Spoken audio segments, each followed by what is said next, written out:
Welcome, everyone, to the MTG Rebellion Deck Tech and Sideboard Guide. I'm Max Damage. Here with me, of course, is Darth Rictus of the Darkstream to walk us through a new title contender in Standard.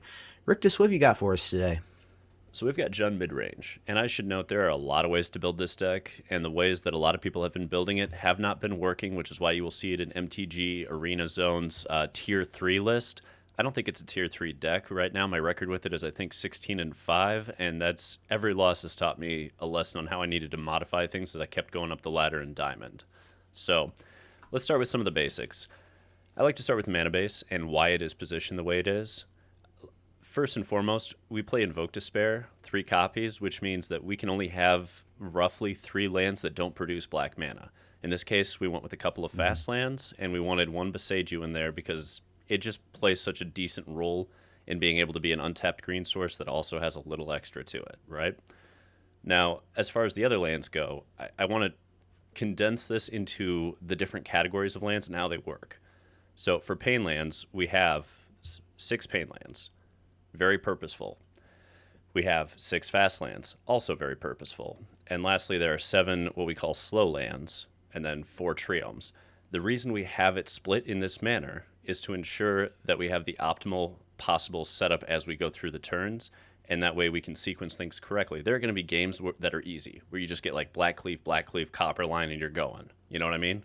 But there's a lot more games where you have Deathcap Glade and a Copper Line, and you have to understand that you're playing the Deathcap Glade on turn 1 in order to get the untapped on turn 2, and it's a sequencing scenario. And there are, of course, a few awkward games where you're going to get these fast lands way too late in the game, and they're just going to be tap lands. It happens. That's the price you pay for perfect-esque mana in this format. You know, it's not Vintage. You don't get bad lands. You don't get all the taigas and everything else. You got to play within the constraints. As far as it goes, this mana base to me feels very op. Absolutely. Moving along into the main board. 2 cut downs. This is an acknowledgement that aggro is back. It's tier 1, and there are 5 different archetypes that are playing aggressively right now in the tier 1 standard field. What are some of those archetypes, by the way? Sure. So we look at mono red, Naya Legends, blue white soldiers as 3 that I think are the most prominent. And then it's kind of whether or not you define mono blue tempo as an aggressive archetype. Some of them have it as tempo, some as control, some as aggro. It depends on how you play it. It depends on what you're aiming for. But to me, I consider it very aggressive because you are I would agree. You're trying to get those Tolarian terrors on the battlefield as fast as possible. And the Haughty Djinns you're playing a little bit of protection with, but really that amounts to 4 or 5 islands so that you have 1 to 2 spells to back it up after you play it so that they can't kill it. And then you're just swinging through as fast as you can.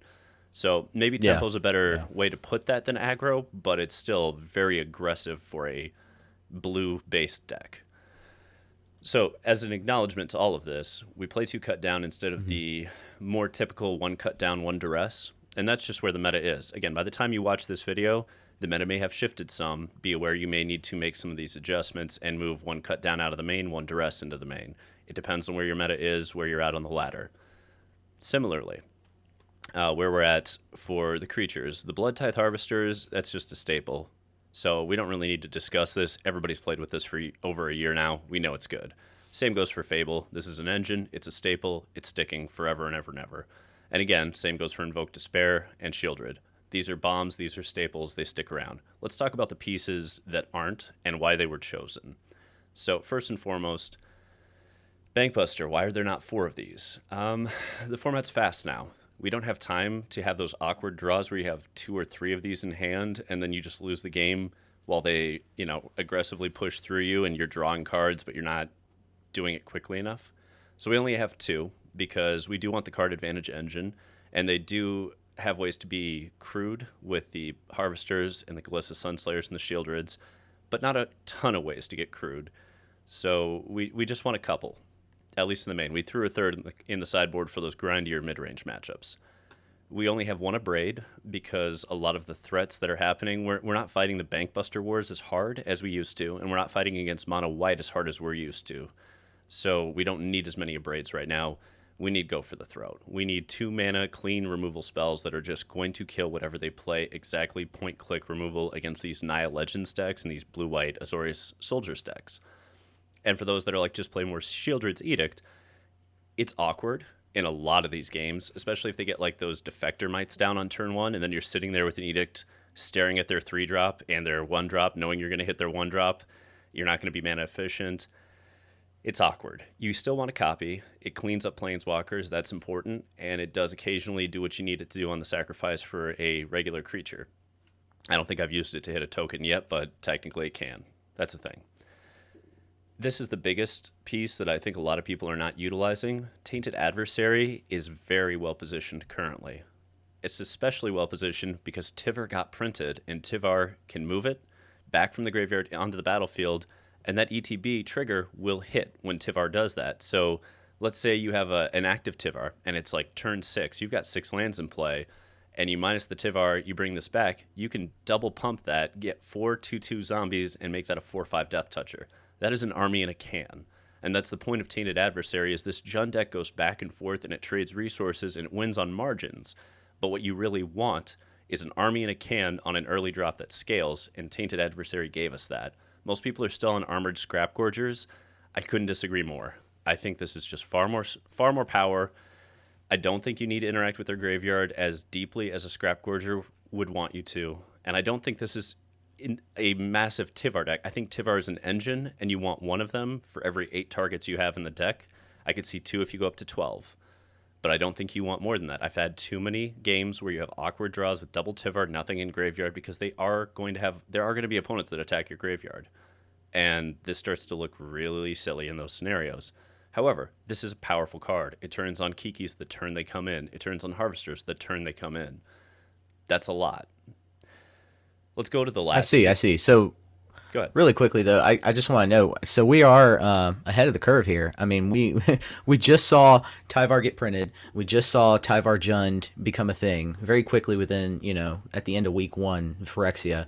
And so Graveyard Hate came back, right? Because lots of Tyvars running around, other things as well. The Armored Scrap Gorger, and now we're getting ahead of that curve even, and not. Investing in the Graveyard Hate, investing instead in all these very workable, already working solutions that, the decks like Grixis have, and Esper even, have come along and introduced. So, yeah, I like it. I like the direction that this deck is going in, as opposed to, fully stocking the Tyvar 3 or 4 copies and investing in the Armored Scrap Gorger, that sort of scenario. So, I like it. I like the direction of this. I think of it this way. Week 1, everybody was updating lists that they already knew. So, like, Grixis Despair got a better mana base. Mono White Control got Ossification. Every deck got a few things out of the new set, and they were playing with it. Moving into Week 2, Atraxa came to play. And Atraxa Reanimator was in 4 different archetypes. It was everywhere. And these mid-range decks couldn't deal with it. That was a huge problem. Jund just got rolled by it for a while there, because your biggest game plan is Invoke, and their biggest game plan is a 7/7 draw 5 Death Touch lifelink. And that's just so much more powerful. So we were getting run over by that. And to acknowledge that, there is a single copy down here at the bottom of the Cruelty of Gix. If you want to win with Jund, you don't have counterspells. What you can do is take their Atraxa. And that is what I recommend doing with Cruelty of Gix. If you see a ton of Atraxa in your meta, I would very seriously consider cutting probably the Riveteer's Charm and the Soul Transfer for 2 more Cruelty of Gix, and just grabbing their Atraxas, because you can win the Atraxa war by just playing it with theirs, and not you don't have to have them yourself. You can just grab theirs. So worth noting. Outside of that, why are there Soul Transfers, for instance? I wanted some card advantage, and this does. It hit card advantage with some regularity. You have the 4 enchantments here. You have 4 artifacts coming out of this, 2 artifacts there, and another 4 potential artifacts coming out of these treasure tokens, right? So you do get to do both sides of this, but more importantly, the Nile Legends deck, if you play against a competent player, their sideboard is not going to be what you remember from Crokies. It's going to be the dragons. The Neon Dynasty dragons are what they board into when they're trying to beat mid-range, because mid-range decks play all these kill spells, and those Neon Dynasty dragons all have death triggers that are amazing for card advantage. And I got run the hell over by it. So I was like, okay, we need to exile. We can't just be killing shit. That's why we went into Soul Transfer. It's also good against Mono White, where you just need to eliminate those Sanctuary Wardens. You need to eliminate the Eternal Wanderers. It's a clean answer. It's occasionally card advantage while it's a clean answer. We're fine with that. Ideally, in these 3-color decks, you only want 9 3-drops. In this instance, we have 10. It's 1 higher than I wanted. That's life. The reason for that is Glissa. This is one of the final cards to really discuss. This card is absurdly strong. People do not know that. They have not messed with it. Yes, I bought the upgraded art because I love it that much. And the point of Glissa... You're such a sucker for cosmetics. I am. I definitely like pimp my ride, but it's my arena account. You know what I mean? That's fine. But Glissa, they cannot swing through this card. And everybody, I've talked to is like, yeah, they just kill it. Like, great. That's why we're up to 3 Shieldred. They have to aim their removal at this, which means it may not get to this. And that's what I like about it. It's a lightning rod that if they don't answer, it will take over the game on its own. Believe me, you cannot kill this shit in combat. You would need 4 creatures that have the ability to trade with this on their own, because First Strike Death Touch is killing 3 of them. It's hard to deal with in combat. They have to have removal pieces, which means they're not necessarily going to have them for the Shieldreds in a lot of instances, and Shieldred will take the game over. That is why there's a 3rd Shieldred instead of a 4th Invoke Despair, because we wanted that extra Shieldred once we saw how Glissa got lit up. Now, if you end up in a metagame that is just nothing but removal, mid-range wars, I don't play the Shieldreds, I don't play the Glissas in that metagame. I move into Graveyard Trespassers, and that's part of why they're on the board, because now we have 2-for-1s against all these removal-heavy decks that don't necessarily have creatures to block, and Graveyard Trespasser shines in that instance, as it will also shine in a few different matchups. So, outside of all of this, the last card is Unleash the Inferno. We started with 4 of these, we're down to 1, it may get cut. It's really, really good when you are playing against mono white. It is very decent against a number of Esper and Mardu builds where they have Wedding Announcements and Fables and Bankbusters, and you can blow up a creature and then take out their engine. That is where this shines. Right now, we're not seeing that as much. We're seeing a lot of aggro archetypes where this is just 4 mana, kill a 2-drop, and that's not great. My best use of it so far against the aggro archetypes is blowing up a Squee and a Kumano, because Kumano's an enchantment you can hit with the back end of this. But even then, it felt like I was paying too much. So we're down to 1. It may get cut entirely and put back towards the 4th Invoke or possibly the 4th Shieldred just to really push that one through. Or it might dump down into the 3rd Bankbuster. It kind of depends on where it's going, but this is definitely a rotational slot depending on what you expect to see. I'm not married to this by any means. Moving on to the sideboard. One thing to note. Go ahead. Really quickly before you do that, one thing to note, MTG Arena Zone just released the tier list for Best of 3 Standard. The number 1 deck on that list was Azorius Soldiers. And as an Azorius Soldiers player, I can definitely attest to the idea that a 4th Sheldred would not necessarily be a bad thing. That card has presented the biggest obstacle to my plans in Azorius Soldiers for what I'm trying to do. So frankly, a 4th copy would actually be quite terrifying to the number 1 deck in meta right now. Absolutely. Okay, so I'm going to shift this over. I could talk about what's going on with the sideboard, but I think the best way to do it is just go match by match so you can kind of see how the different pieces play in and play out. So if you're into it, Max, I'm going to throw a minute on, and we're going to talk about, I think we'll start with the mirror if that works for you. Yeah, let's do the mirror, and then, we can talk about it more in depth after the minute. Sounds good. Here we go. Alrighty, so first of all, coming in, we're going to dump in a couple of Grave Trespassers here, and we're going to dump in 1 Riveteer's Charm. The reason, again, is going to be 2-for-1s, and just a little bit more modality and flexibility on these cards and what they're able to do. We're going to get rid of 2 cut downs, we're going to get rid of the 1 Abrade. The cut downs aren't really necessary here, we're not going up against an aggressive archetype back and forth, so I don't need them as much, and the Abrade, it doesn't kill Shieldred. And that's a big problem in the mirror. Like, your removal needs to kill Shieldred because a lot of games are won and lost on the back of a Shieldred. So basically the logic in this is you want to control the grave as a resource, but how to board for the mirror will be largely dependent on how the opponent is building the deck. In this instance, we're pushing into like a grindy or mid-range plan. It's going to change based on what they're playing. And there are like 5 builds of Jund, so just be prepared to shift depending on what you see.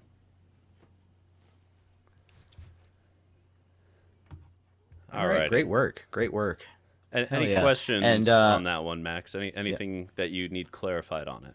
Yeah. Absolutely. I always have questions. But I really, and I think I said it earlier when I said that we were kind of trying to get ahead of the curve, right? Jund Tyvar decks are out there. There are, in my mind, just right off the top of my head, 2 major Jund lists that I can think of that are out there on meta. There was a Japanese tournament after week one where a Jun deck won first place, and I think that one looked very different from the Jun Tyvar. It was more mid range, more control. I think the top end had Nissa, the new Nissa Planeswalker. Oh yeah. Um, yeah, and so it was really focused on just like spot removal, and then at the top end, just overrunning you with big creatures. But yeah, so this sort of gets ahead of the curve in terms of the other build, which is the Tyvar build, and what it tends to focus on, which is the graveyard. Graveyard Trespasser. I think the 2 copies, very important add there. Really going to shine there, and like you said, Sheldred. My God, the Jund decks are using Sheldred, and if it's not 3 copies, it's 4. It's not less than that. I can tell you. So, yeah, your removal needs to hit Sheldred. I think that's very, very important. Good work on that. One question. Sure. So, we were talking about dropping Unleash the Inferno. In your mind, are there? I know we said against mono white it tends to be very good against sort of the grindier. They have an engine plus a big creature. In the Jun mirror match, do you think this is still a useful card considering maybe because of the Glissa Sunslayer, you tend to see at least 3 copies in the Jun Tyvar? What do you think? Is this, or I was thinking about dropping this in favor of something like a board wipe, something like Brotherhood's End. So here's my reasoning on Unleash and why I'm not boarding into Brotherhood's End. It depends on how you want to play the matchup. Brotherhood's End would be a very fine choice if you see them going into a heavier Tiver build. If you expect to see 3 Tyvars and 12 targets, Brotherhood's End makes a lot of sense because you're going to be able to get those 2-for-1s and get Tyvar off the board because Brotherhood's End kills not just the creatures, but it hits the walkers. Very important. If we're not seeing that as much, if we're seeing more of mid-range v mid-range, I want to Unleash the Inferno because it will kill Shieldred, which Brotherhood's End won't do. But more importantly, it'll blow up Shieldred and a Bankbuster, or you get a Glissa and a Fable. And that's where you start to get that extra value, and you want to get rid of their engines. It's one of the cleanest answers for Fable in the game right now, and it's really decent for Reckoner Bankbuster, but most importantly, it still kills Shieldred at instant speed. So that's why I've positioned it for this mirror in this manner, because I believe the matchup I'm expecting is mid-range v mid-range. If I see a more aggressive build with Tyvar, completely different board plan. Okay, very good. Thank you for clarifying that for our viewers. All right, so I believe the next list that we have up is Mono Blue Tempo, and let's talk about that one. Yeah, put a minute on the clock here and go Or- after. All Yeah, right. mono blue tempo. Okay, so this matchup, I'm dumping in 3 Duress. I'm dumping in 1 Unlicensed Hearse. I'm tossing in 3 Graveyard Trespassers, and I'm putting in a Riveteer's Charm. What I'm taking out are all 3 Invoke Despairs. I'm going to take out the Abrade. I'm going to take out the Cut Downs. I'm going to take out the Unleash the Inferno, and I'm going to take out the one of the copies of Bankbuster. Now, the reason for this is we're up against a mono blue deck that likes to counter stuff, which means the upper end of our curve is a liability. Paying 5 mana for an Invoke to have them counter it with a 2 mana negate is a bad idea. So our grindy cards are less important here. They only have 8 things we have to kill, 4 Haughty Djinn, 4 Tolarian Terror, and we just need to make sure that those don't sit on the board. Riveteer's Charm is at a premium here because it makes them sacrifice the highest mana cost. It is a 3 mana clean answer to Tolarian Terror that gets around Ward. It also occasionally just draws us 3 cards or blows out their graveyard. It's actually one of the best cards in this matchup. Very cool, very cool. And the name of the game, again, Mono Blue Tempo, we keep coming back to this, is Graveyard Hate. You have to Graveyard Hate against Mono Blue. They're looking to build up the Haughty Djinns. It's very clear what their game plan is. So a lot of sideboarding, a lot of shifting around you have to do, but I think it's very important to keep those duresses in the sideboard of 3 duresses. Some people don't believe in duress. I am a huge believer in duress. It hits, like over half their deck. Yeah, it'll hit almost 30 cards in their deck. It is most of the reason we have 3 Duress and not 2 is because Mono Blue is still a deck that is running around. It's the same reason I have 1 Unlicensed Hearse instead of potentially the 4th Graveyard Trespasser. One final note on Mono Blue. The Shieldreds. You have to be careful with the Shieldreds. Understand post-board they will play 4 to 7 ways to take control of your creatures. They play up to 4 copies of Invoke the Winds and up to 3 copies of Blue Sun Twilight. Those all steal creatures. You will never feel as shitty as when you play a Shieldred. It resolves and you think you've won the game, and then they take it and beat you to death with it. You got to be careful with your Shieldreds. I'm not saying you can't play them out, but I'm saying that's why Duress is there, because you need to play a little bit of protection. It's also a matchup where Tainted Adversary really shines, because that Death Touch makes Tolarian Terror just sit there and cry. It's really fun to do, because they'll have a 5/5 and you're just like, yeah, anyway, you can't swing, moving on. And now they have to win Yeah. with Jins, or they have to just keep bouncing these. And bouncing these is to your advantage, because you can still just replay it for 2. And if they can't counter it, then you get to dump the rest of the mana in and make more zombies that can swing back at them. I've had this happen with Fading Hope like 8 times now. It's a lot of fun. Highly recommend. Very cool, very cool. And of course, the Graveyard Trespassers putting in a ton of work in this matchup and presenting not only an aggressive threat, but also a little bit of removal for their pieces in the graveyard. I love it. I think this Yeah. deck is well positioned against mono blue in general. I have yet to lose one. Graveyard Trespasser does all the work. This card is the MVP of that matchup, in my opinion. It's so difficult for them to deal with this. The number of times I've ended a game with a 0/4 Hottie Djinn on the other side, a lot. So, I guess Very let's cool. move on to the next one, yeah? Yeah, we're shifting over to a deck that we haven't covered yet in these top 5 matchups through these sideboard guides, because, of course, it is a new standard. But this is one that I think is seeing quite a bit of play. Saw a lot of play week 1. I think people are sort of testing the waters with how far they can go with it. But Poison Ivy, very sort of, it gives me mono blue vibes, right? It has a little bit of a feeling kind of like mono blue in terms of its targeting, in terms of the types of spells it's trying to pull off. What do you think? It's one of the How would only you characterize this deck? I would mostly call it a combo deck. You aren't really trying to interact with the other side of the battlefield. You are trying to set up positions where you just get them with Venerated Rot Priest. And in general, you're not winning through combat damage. You're winning on the back of toxic triggers through through those Rot Priests. So we call it Poison Ivy because it's got the Ivy Spell Thief and it's got Venerated Rot Priest. I don't know that this is a tier 1 archetype, but it is going to be popping up from time to time on the ladder, so I think it's worth talking about. Ready to rock and roll? Let's do it. Let's put a minute on the clock. Talk us through the sideboard. All right, going up against Poison Ivy, I am going to add a cut down. I'm going to add all 3 Duresses. I'm going to toss in that Obliterating Bolt, and I'm going to toss in the Riveteer's Charm. I'm going to cut the Invoke Despairs. I'm going to cut the Tyvar here. I'm going to cut the Unleash the Inferno, and I'm going to cut a Reckoner Bankbuster. The theme you're going to see with a lot of these aggressive archetypes is that the top end of this curve gets cut to a degree because it's a little too slow, especially on the draw. And what you want against this Poison Ivy deck is quick, cheap interaction, and Duress does that in such a beautiful way by just limiting what they can do. They no longer have the element of surprise. You can plan your turns around what they have to protect their creatures, and now you just have an influx of cheap removal, along with some that they don't have the ability to easily protect against. Like Slip Out the Back is an answer to Riveteer's Charm, making them sacrifice a creature, but only if it's their only creature. If they have 2 creatures, they better have March of the Swirling Mists. Yeah, it definitely wants to be an evasive deck. Duress hits that very hard, especially with Slip Out the Back being one of their prime cards that they love to use. So yeah, again, the importance of Duress in this particular matchup. Absolutely. All right, moving right along here. Let's take a peek at Boros Reanimator. It's an Atraxa deck now. It used to be a very different deck entirely. Now it's an Atraxa deck. It got a lot of goodies in the new set. So I'm just going to throw a minute on the clock and talk about it if that's cool with you. Really quickly, let's talk about what some of those are.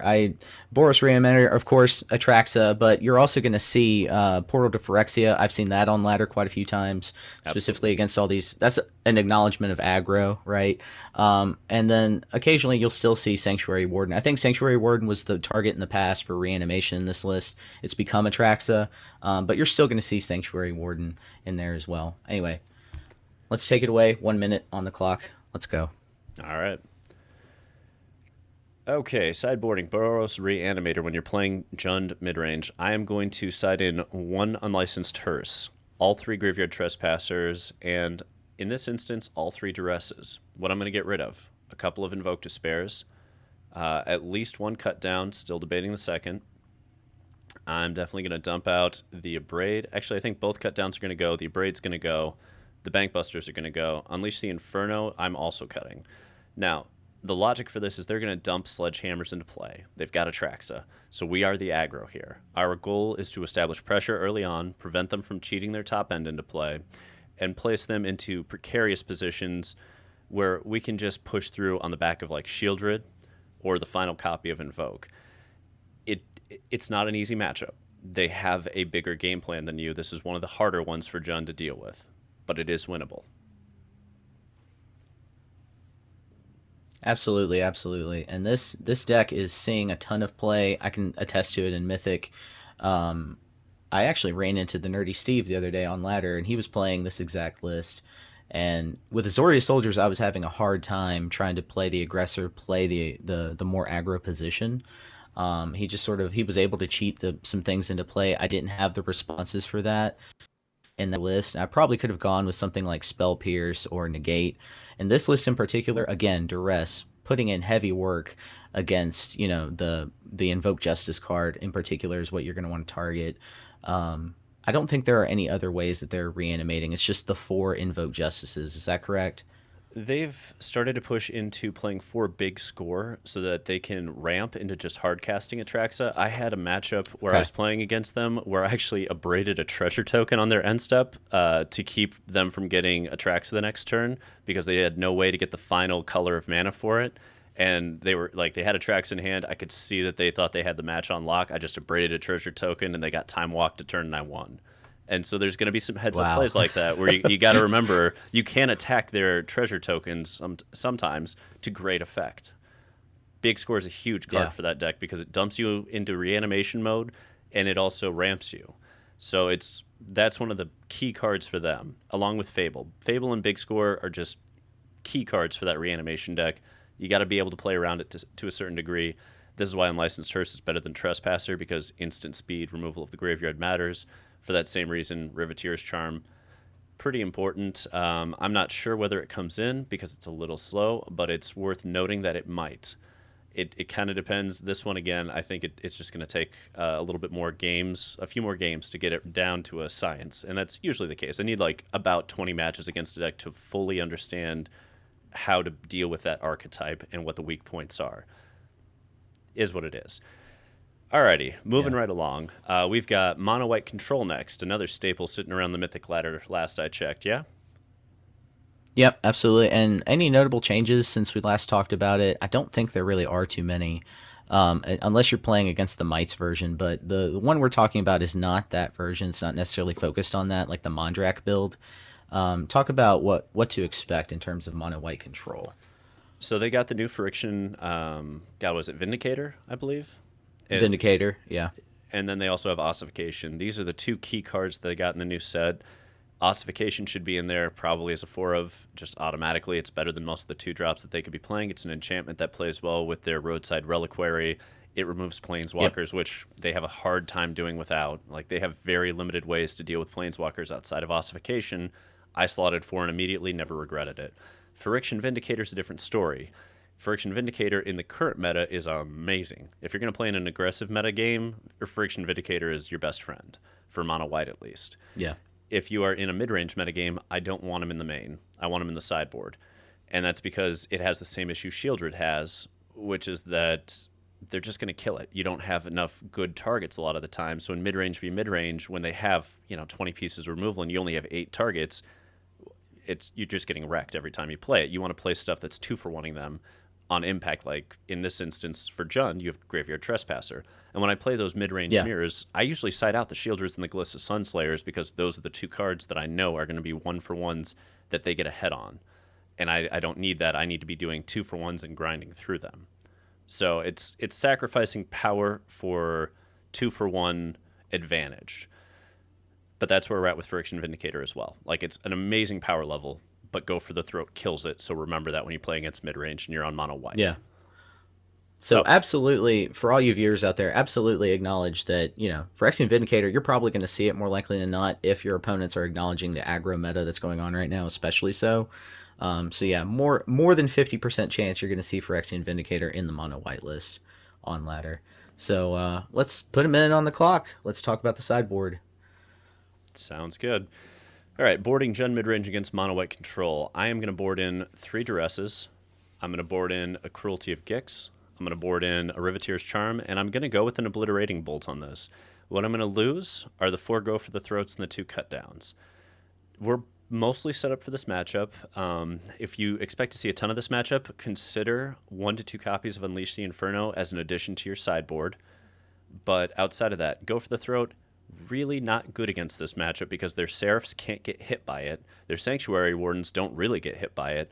And unless they're playing the Vindicators, all of their lower end is already 2 for 1ing on Ambitious Farmhands, the Lorens. It just doesn't answer jack shit cleanly.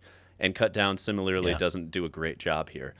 What I like about the Duresses is they do play very few creatures and a lot of very important spells. This helps you deal with that. You want the Riveteer's Charm potentially because it is card advantage, and occasionally you end up in a weird spot where you have to deal with them. Very good, very good. A very tech-oriented sideboard guide, this one against mono white, I have to say. What do you think about, this is just one question I wanted to pose. What do you think about the Brotherhood's End coming in as a potential counter to, all the 1/1s you might see from Wedding Announcement, all the, tiny creatures that they tend to build up? Is that enough value to warrant Brotherhood's End coming in as well?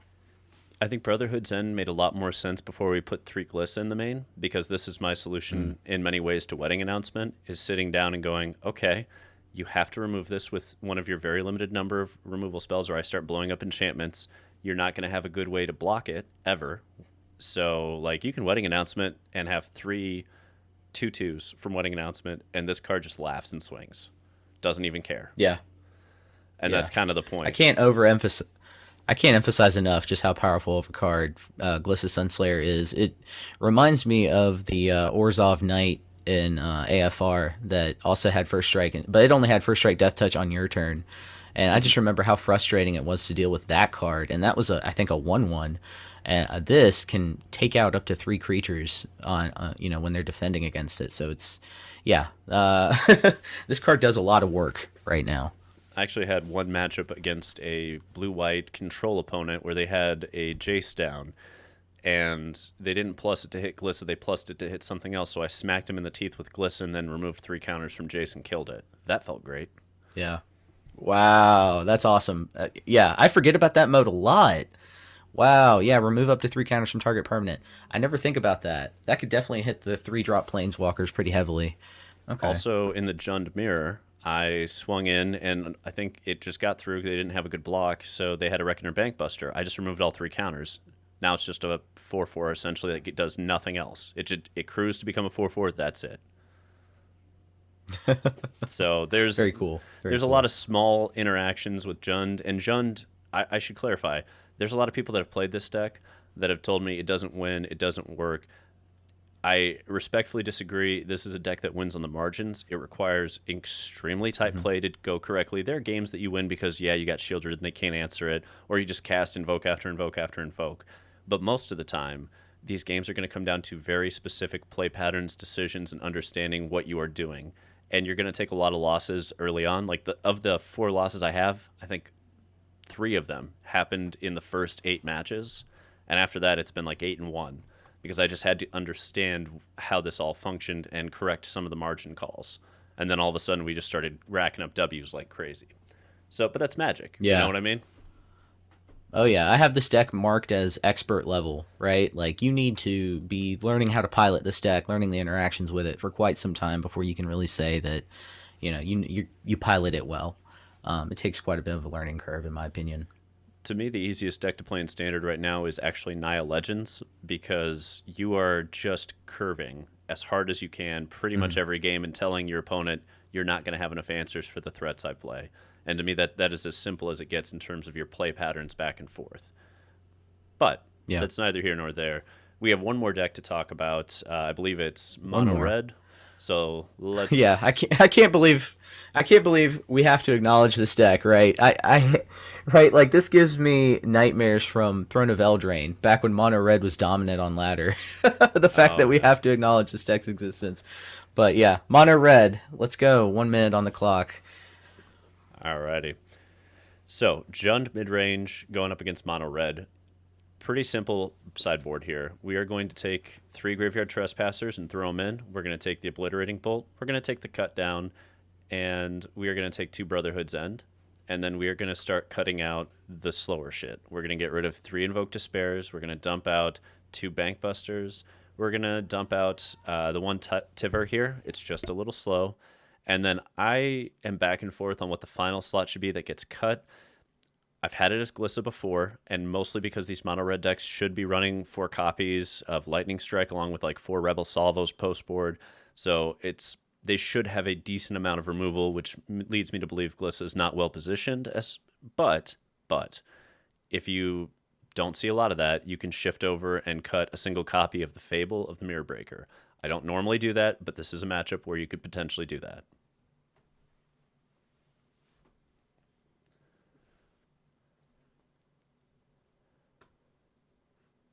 Finally, we get to see the Brotherhood's End come into play. Finally doing its work against a very small weenie deck, right? A lot of the cards in Mono Red tend to be these small creatures that they then pump up. How often are you seeing the Mechanical Warfare build of Mono Red? Because I think that card has made the Mono Red deck sort of a threat all on its own. I was seeing it more before the new set dropped. The iterations I'm seeing now are closer to Big Red. And Big Red is a deck that hasn't been seen in Standard for a while. For those that are paper boomers like me, you will remember an era of Seething Song and Arc Slogger. And that was back in the original Mirrodin. That was a whole different time with when Cosmic Larva was playable and Zozu the Punisher was punishing. Very different era. Very different era. This was right after they banned Affinity, and everybody was like, I don't know what the hell we play in Standard anymore because all we've been able to play for like 2 years is Affinity. There's no Clamp, there's no Ravager. What do we do? Mirrodin's still in, Chrome Mox is still in. And that was Big Red. We're seeing kind of a return because Koth is running around, and Koth is decent. We're also seeing a lot of these decks that scale well for mono red because you run the Shivan Devastators, and you have the ability to just scale those into 4/4 or 5/5 flying haste. And don't get got by that. Like this is why we have it set up the way we have it set up, so that you have all these go for the throats and 2 mana solutions to these problems. Again, Yep. Shieldred, the 3rd copy, is there because we see a lot of aggro, and Mono Red is terrified of this card. Yep. If they do not get a Rebel Salvo within like usually 2 turns of this landing, the game ends and you win 9 times out of 10. It is that good against Oh yeah. aggro. So I think Absolutely. that's just about everything we have time for today. Max, what else we got? That's it for all the matchups that we have. I just want to note, Jund, you can build it in a variety of ways. I think we've acknowledged that throughout this video.